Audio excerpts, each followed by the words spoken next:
നല്ല ഹെൽത്തി ആയിട്ടുള്ള ഒരു റാഗി ഇടിയപ്പത്തിൻ്റെ റെസിപ്പിയാണ് കേട്ടോ. അപ്പോൾ ഉണ്ടാക്കാൻ എളുപ്പമാണ്. അപ്പോൾ പലർക്കും ഇത് റാഗി വെച്ചിട്ട് ഇടിയപ്പം ഉണ്ടാക്കുമ്പോൾ ശരിയാകാറില്ല എന്ന് പറയാറുണ്ട്. അപ്പോൾ കറക്റ്റ് ഇതുപോലെ തന്നെ ഫോളോ ചെയ്താൽ നിങ്ങൾക്ക് എല്ലാവർക്കും ഉണ്ടാക്കിയെടുക്കാൻ പറ്റും. അപ്പോൾ നമുക്കിന്ന് ലൈഫ് സ്റ്റൈൽ ഡിസീസൊക്കെ ഉള്ള സമയത്ത് എല്ലാവർക്കും ഉണ്ടാകുന്ന ഒരു ബുദ്ധിമുട്ടാണല്ലോ ഈ ഒരു അരിയും ഗോതമ്പൊക്കെ ഭക്ഷണം ഒഴിവാക്കുക എന്നുള്ളത്. അപ്പോൾ അതിൽ നമുക്ക് മില്ലറ്റ്സാണ് ഇന്ന് എല്ലാവരും കൂടുതൽ യൂസ് ചെയ്യുന്നത്. അതുകൊണ്ട് തന്നെ നമുക്ക് ഇതുപോലെ ബ്രേക്ക്ഫാസ്റ്റും ഡിന്നറും ഒക്കെ ഉണ്ടായിക്കഴിഞ്ഞാൽ നമുക്ക് ഹെൽത്തിന് വളരെ നല്ലതാണ്.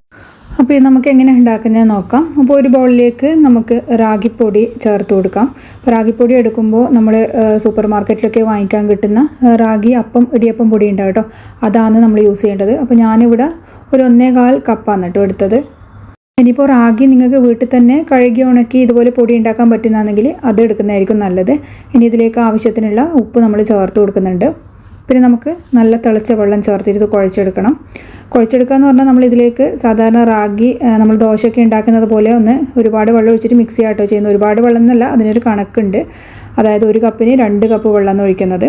അപ്പോൾ സാധാരണ പച്ച വെള്ളമാണ് കേട്ടോ ഇതിൽ യൂസ് ചെയ്യുന്നത്. അപ്പോൾ നമ്മളിവിടെ 1.25 കപ്പ് റാഗിപ്പൊടി എടുത്തുകൊണ്ട് 2.5 കപ്പ് വെള്ളമാണ് എടുത്തത്, നോർമൽ വാട്ടർ. അപ്പോൾ അത് ചേർത്തിട്ട് ഇത് നല്ലപോലെ ഒന്ന് മിക്സ് ചെയ്ത് കൊടുക്കാം. കട്ടയൊന്നും ഇല്ലാണ്ട് നല്ലപോലെ ഒന്ന് മിക്സ് ചെയ്യാം. അപ്പോൾ അങ്ങനെ ഗോതമ്പ് പൊടിയൊന്നും കട്ട പിടിക്കുന്ന പോലെ റാഗിപ്പൊടി അങ്ങനെ കട്ട പിടിക്കില്ല, പെട്ടെന്ന് തന്നെ നമുക്കിത് മിക്സ് ചെയ്യാൻ പറ്റും. ഇനിയിപ്പോൾ നമ്മളിത് അടുപ്പത്ത് വെച്ചൊന്ന് കുറുക്കിയെടുക്കുന്നുണ്ട്. അങ്ങനെയാണ് നമ്മൾ ഈ ഒരു മാവ് തയ്യാറാക്കുന്നത്. പൊടിയിലേക്ക് ഡയറക്റ്റ് ചൂടുവെള്ളം ഒഴിച്ചിട്ടല്ല കേട്ടോ തയ്യാറാക്കുന്നത്. അങ്ങനെ ചെയ്യുന്നുണ്ടെങ്കിൽ നിങ്ങൾക്ക് 1 കപ്പ് പൊടിക്ക് 2 കപ്പ് വെള്ളം എന്നുള്ള നിലയിൽ ചൂട് വെള്ളം ഒഴിച്ചിട്ട് അങ്ങനെ മിക്സ് ചെയ്ത് കുഴച്ചെടുത്താൽ മതിയേ. പക്ഷേ ഇതുപോലെ ചെയ്യുമ്പോൾ നമുക്ക് ആ ഒരു കൈ പൊള്ളുന്നതും അതുപോലെ കുഴച്ച് കഷ്ടപ്പെടുന്നതൊക്കെ ഒഴിവാക്കാൻ പറ്റും. അപ്പോൾ ഇത് നല്ലപോലെ നമ്മളൊന്ന് മിക്സ് ചെയ്ത് വെച്ചിട്ടുണ്ട്. ഇനി നമുക്ക് അടുപ്പത്ത് ഒരു നോൺ സ്റ്റിക്കിൻ്റെ പാൻ വെച്ച് കൊടുക്കാം. നോൺ സ്റ്റിക്ക് ആകുമ്പോൾ നമുക്കിതിങ്ങനെ മാവ് ഡോ ആയി വരുമ്പോൾ നല്ല എളുപ്പത്തിൽ വിട്ടു കിട്ടും കേട്ടോ. അപ്പോൾ നോൺ സ്റ്റിക്ക് ഉണ്ടെങ്കിൽ അത് തന്നെ എടുക്കാം. അപ്പോൾ ഈ ഒരു സമയത്ത് ഫ്ലെയിം നമ്മൾ ഓൺ ആക്കിയിട്ടില്ലേ. ഇനി നമ്മൾ ഇതിലേക്കൊന്ന് ഒഴിച്ചു കൊടുക്കുന്നതിന് മുന്നേ നല്ലപോലെ വീണ്ടും ഇതൊന്ന് മിക്സ് ചെയ്ത് കൊടുക്കണം. അടിയിൽ റാഗിൻ്റെ പൊടിയൊക്കെ കിടക്കാൻ ചാൻസ് ഉണ്ട്. അതുകൊണ്ട് നല്ലപോലെ മിക്സ് ചെയ്തതിന് ശേഷം വേണം നമ്മളിതിലേക്ക് അങ്ങ് ഒഴിച്ചു കൊടുക്കാൻ. അതിനുശേഷം നമുക്കിത് ഫ്ലെയിം ഒന്ന് ഓണാക്കാം. ഏകദേശം ഒരു ലോ ടു മീഡിയം ഫ്ലെയിമിലാണ് ഇത് വെക്കേണ്ടത് കേട്ടോ. എന്നിട്ട് കൈവിടാണ്ട് തന്നെ നമ്മളിങ്ങനെ ഇളക്കിക്കൊണ്ടേയിരിക്കുക. അതുപോലെ ഈ ഒരു സമയത്ത് ഇതിലേക്ക് വെളിച്ചെണ്ണ ചേർക്കാൻ താല്പര്യമുണ്ടെങ്കിൽ 1 ടേബിൾ സ്പൂൺ അങ്ങ് ചേർത്ത് കൊടുക്കാം. ഞാനിത് ഏകദേശം ഒരു ഡോ ആയി വരുന്ന സമയത്താവട്ടെ ഇതിൽ ചേർക്കുന്നത്. അപ്പോൾ കൈവിടാണ്ട് തന്നെ ഇളക്കിക്കൊണ്ടിരിക്കണം. പെട്ടെന്ന് തന്നെ ഇത് കട്ട കെട്ടാനുള്ള ചാൻസ് ഉണ്ട്. അപ്പോൾ അതുകൊണ്ട് ഫ്ലെയിം കൂട്ടി വെക്കുകയും ചെയ്യരുത്. ഇത് കുറച്ച് മെനക്കെട്ടുള്ള പണിയാണ്. കാരണം നമ്മൾ കണ്ണ് തെറ്റിക്കഴിഞ്ഞാൽ ആ ഒരു പെട്ടെന്ന് കട്ട പിടിച്ച് പിന്നെ ഇളക്കാൻ ഭയങ്കര ബുദ്ധിമുട്ടായിരിക്കും. അതുകൊണ്ട് ഇത് നോക്കി വേണം കേട്ടോ ചെയ്തെടുക്കാൻ. അപ്പോൾ ഇതായത് പെട്ടെന്ന് കട്ട കെട്ടാൻ തുടങ്ങുന്നുണ്ട്. അങ്ങനെ തുടങ്ങിക്കഴിഞ്ഞാൽ പിന്നെ പെട്ടെന്ന് ഇത് റെഡിയാകും. അതുകൊണ്ട് നമുക്ക് നോക്കി ഇത് ചെയ്തെടുക്കാം. അപ്പോൾ ഫ്ലെയിമൊന്നും ഒരിക്കലും കൂട്ടി വെക്കരുത്. ഇങ്ങനെ കട്ട കെട്ടുന്ന ആ ഒരു സമയത്ത് നമ്മൾ വീണ്ടും അത് ഫ്ലെയിം കുറച്ച് വെക്കാൻ വേണ്ടത്, കൂട്ടരുത്. ഒരു ലോ ഫ്ലെയിമിലേക്ക് മാറ്റിയിട്ട് വേണം വീണ്ടും ഇത് തയ്യാറാക്കിയെടുക്കാൻ. ഇതാ നല്ലപോലെ കട്ട കെട്ടാൻ തുടങ്ങിയിട്ടുണ്ട്. അപ്പോൾ കൈവിടാണ്ട് തന്നെ നമുക്ക് ഒന്ന് ഇളക്കിക്കൊണ്ടിരിക്കാം. അപ്പോൾ ഇങ്ങനെയാണ് നമ്മൾ റാഗി ഇടിയപ്പത്തിനുള്ള മാവ് കുഴച്ചെടുക്കുന്നത്. നമ്മൾ സാധാരണ മറ്റേ ചൂടുവെള്ളം ഒഴിച്ചിട്ട് ചെയ്യല്ല കേട്ടോ ചെയ്യുന്നത്. ഇതാകുമ്പോൾ നമുക്ക് വളരെ പെട്ടെന്ന് തയ്യാറാക്കിയെടുക്കാൻ പറ്റും. അതുപോലെ ഇങ്ങനെ കട്ട പിടിക്കുന്ന സമയത്ത് ഇളക്കാൻ കുറച്ച് ബുദ്ധിമുട്ടായിരിക്കും. കൈക്ക് കുറച്ച് ബലമൊക്കെ പ്രയോഗിക്കേണ്ടി വരും. എന്നാലും വളരെ എളുപ്പത്തിൽ തയ്യാറാക്കിയെടുക്കാൻ പറ്റും. അപ്പോൾ ഈ ഒരു സമയത്താട്ടോ ഞാൻ ഇതിലേക്ക് വെളിച്ചെണ്ണ ചേർക്കുന്നത്.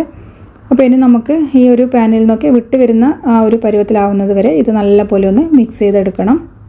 അപ്പോൾ ഇങ്ങനെ ചെയ്യുമ്പോൾ എന്ന് പറയുമ്പോൾ മാവ് നല്ല പോലെ വെന്ത് കിട്ടും. നമ്മൾ ചൂടുവെള്ളം ഒഴിച്ച് കുഴക്കുന്നതിനേക്കാളും നല്ല രീതിയിൽ മാവ് റെഡിയായി കിട്ടും. അപ്പോൾ കണ്ടില്ലേ, ഇത് ഏകദേശം റെഡിയായി വരുന്നുണ്ട്. ആ ഒരു പാനിൽ നിന്നൊക്കെ ഒന്ന് വിട്ട് വരുന്ന ആ ഒരു പരുവത്തിലായിട്ടുണ്ട്. പിന്നെ പ്രത്യേകിച്ച് ഒരു കാര്യം ശ്രദ്ധിക്കാനുള്ളത്, വെള്ളത്തിൻ്റെ അളവ് ഒരിക്കലും കൂടരുത്. നമ്മൾ എടുക്കുന്ന പൊടീൻ്റെ ഡബിൾ ആയിരിക്കണം വെള്ളം. അതുപോലെ ഓരോ പൊടിക്കനുസരിച്ചിട്ടും വെള്ളം വ്യത്യാസപ്പെട്ടിരിക്കുകയും ചെയ്യും. വെള്ളം കൂടിക്കഴിഞ്ഞാൽ ഇത് നമുക്ക് പിഴിഞ്ഞ് എടുക്കാൻ ബുദ്ധിമുട്ടായിരിക്കും. അപ്പോൾ ഇത് റെഡി ആയിട്ടുണ്ട്. ഇനി നമുക്ക് ഫ്ലെയിം ഓഫ് ചെയ്തിട്ട് ഒന്ന് അടുപ്പത്ത് നിന്ന് അങ്ങ് മാറ്റി വെക്കാം. ഇതേ പാത്രത്തിൽ തന്നെ വെക്കുന്നില്ലെങ്കിലും നമുക്കത് ഓരോ പാത്രത്തിലേക്ക് അങ്ങ് മാറ്റി കൊടുത്താൽ മതി കേട്ടോ. ഇനിയിപ്പോൾ ഇതിൽ തന്നെ ആയാലും കുഴപ്പമൊന്നുമില്ല. ഇതങ്ങനെ കട്ട പിടിച്ച് ഡ്രൈ ആയി പോവുകയൊന്നും ചെയ്യൊന്നുമില്ല. അപ്പോൾ കുറച്ചൊന്ന് തണുക്കാൻ വേണ്ടിയിട്ട് ജസ്റ്റ് ഒന്ന് നമുക്കൊന്ന് ഇത് പരത്തിയിടാം കേട്ടോ. അതുപോലെ തന്നെ ഇനി ഇത് നമ്മൾ കുഴച്ചെടുക്കേണ്ട ആവശ്യമൊന്നുമില്ല. ബലം പ്രയോഗിച്ചിട്ട് കുഴച്ചെടുക്കേണ്ട ആവശ്യമൊന്നുമില്ല. നമ്മളെ മാവ് ഇവിടെ റെഡി ആയിട്ടുണ്ട്. ഇനിയിപ്പോൾ ചൂടോടുകൂടി നമ്മൾ ആ ഒരു 7 ആഴിയിൽ ഇട്ട് കഴിഞ്ഞാലും കുഴപ്പമൊന്നുമില്ല. നമുക്കിത് മാവ് പിഴിഞ്ഞെടുക്കാനും ബുദ്ധിമുട്ടൊന്നും ഉണ്ടാവില്ല കേട്ടോ. ഇനി ഇതാ ജസ്റ്റ് ഒന്ന് ചൂടാറിയതിന് ശേഷം നമുക്ക് കയ്യിൽ വേണമെങ്കിൽ ഒന്ന് എണ്ണ വരട്ടാം. എന്തായാലും നമ്മൾ റാഗി ആയതുകൊണ്ട് തന്നെ ഒരു ചെറിയ പറ്റൽ പോലെയൊക്കെ ഉണ്ടാകും. കുഴപ്പമൊന്നുമില്ല. പക്ഷേങ്കിൽ നമുക്ക് ഇടിയപ്പം റെഡി ആകുമ്പോൾ അത് ശരിയായിക്കോളും. അപ്പോൾ ഇത് ഞാനൊരു ഇത്തിരി ചൂടോടെ തന്നെയാണ് ഈ 7 ആഴിയിൽ ഇട്ട് കൊടുക്കുന്നത്. ഇനി നമ്മൾ ഈ ഒരു ഇഡ്ഡലി തട്ടിലാണ് ഉണ്ടാക്കിയെടുക്കുന്നത്. അതിൽ ഞാൻ കുറച്ച് എണ്ണ പുരട്ടിയിട്ടുണ്ട്. അങ്ങനെയാകുമ്പോൾ നമുക്ക് പെട്ടെന്ന് വിട്ട് കിട്ടും. പിന്നെ അതുപോലെ തന്നെ തേങ്ങയും ചേർക്കുന്നുണ്ട്. തേങ്ങ ചേർക്കുമ്പോൾ ഒരു പ്രത്യേക ടേസ്റ്റാണ്. അപ്പോൾ താല്പര്യമുള്ളവർക്ക് തേങ്ങ ചേർക്കാം. എന്നിട്ട് നമുക്ക് 7 അഴിയുന്ന മാവ് ഇതിലേക്ക് അങ്ങ് പിഴിഞ്ഞെടുത്ത് കൊടുക്കാം. അപ്പോൾ ഞാൻ വീണ്ടും പറയുന്നു, നമ്മൾ മാവ് കറക്റ്റായി കഴിഞ്ഞാൽ മാത്രമേ ഇതുപോലെ നമുക്ക് ഉണ്ടാക്കിയെടുക്കാൻ പറ്റുള്ളൂ. വെള്ളത്തിൻ്റെ അളവും കൂടരുത്. അതുപോലെ പൊടിയെടുക്കുമ്പോഴും പ്രത്യേകിച്ച് ഒന്ന് ശ്രദ്ധിക്കാം. ഇനി നമുക്ക് ഇഡ്ഡലി തട്ടിൽ വെച്ച് കൊടുത്തിട്ട് നമുക്കിതൊരു 10 മുതൽ 15 മിനിറ്റ് വരെ സാധാരണ ഇടിയപ്പം ഉണ്ടാക്കുന്ന പോലെ തന്നെ ഒന്ന് ആവി കയറ്റിയെടുത്താൽ മതി. അപ്പോൾ ഒരു 15 മിനിറ്റ് കഴിഞ്ഞിട്ട് ഞാനിതൊന്ന് മാറ്റുന്നുണ്ട് കേട്ടോ. ഒരു ലോ ടു മീഡിയം ഫ്ലെയിമിലിട്ടിട്ടാണ് ഞാനിത് കുക്ക് ചെയ്തെടുത്തത്. അപ്പോൾ നല്ലപോലെ തണുത്തതിന് ശേഷം മാത്രം ഇതിൽ നിന്ന് മാറ്റി കൊടുക്കാം. അപ്പോൾ വളരെ പെട്ടെന്ന് തന്നെ തണുത്ത് കഴിഞ്ഞാൽ ഇത് നമുക്ക് ഇതിൽ നിന്ന് വിട്ട് കിട്ടും. അപ്പോൾ കറക്റ്റായിട്ട് തന്നെ ഫോളോ ചെയ്തിട്ട് ഉണ്ടാക്കുക. വെള്ളം കൂടി പോയി കഴിഞ്ഞാൽ പറ്റലുണ്ടാകും, കഴിക്കാൻ ടേസ്റ്റ് ഉണ്ടാവുകയില്ല.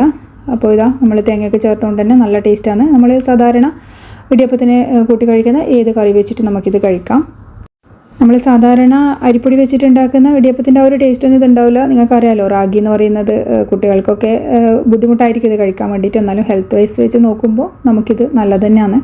അപ്പോൾ അതുകൊണ്ട് മിക്കവാറും കഴിക്കാത്ത കുട്ടികളെയൊക്കെ ഇത് നല്ല കറികൾ വെച്ചിട്ട് കൊടുത്തിട്ട് ഇത് കഴിപ്പിക്കാം കേട്ടോ. അതുപോലെ തന്നെ തേങ്ങാപ്പാലൊക്കെ നല്ല കോമ്പിനേഷനാണ്. അപ്പോൾ തീർച്ചയായിട്ടും ഒന്ന് ട്രൈ ചെയ്ത് നോക്കുക. അപ്പോൾ വീഡിയോ ഇഷ്ടമായാലും ലൈക്ക് ചെയ്യാനും ഷെയർ ചെയ്യാനും അതുപോലെ സബ്സ്ക്രൈബ് ചെയ്ത് സപ്പോർട്ട് ചെയ്യാനും മറക്കരുത്. അതുപോലെ ട്രൈ ചെയ്തിട്ട് ഫീഡ്ബാക്ക് പറയാനും മറക്കരുത്. അടുത്ത വീഡിയോയിൽ നമുക്ക് വീണ്ടും വേറൊരു ഹെൽത്തി ആയിട്ടുള്ള റെസിപ്പി ആയിട്ട് കാണാം. താങ്ക്